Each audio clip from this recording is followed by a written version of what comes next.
Idol, paano mo nalaman pag overtraining tayo?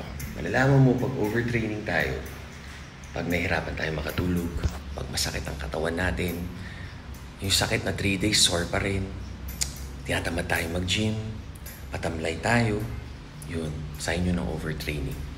So, ang lagi kong advice, di ba, 3 sets naman usually ang binibigay sa lahat, basic, 3 sets, bira yung 2 sets. Sa 3 sets, yung first set mo, warm up 15 reps. Sobrang gaan. Kunin mo lang yung form, proper breathing, yung timing para ma-warm up yung joints.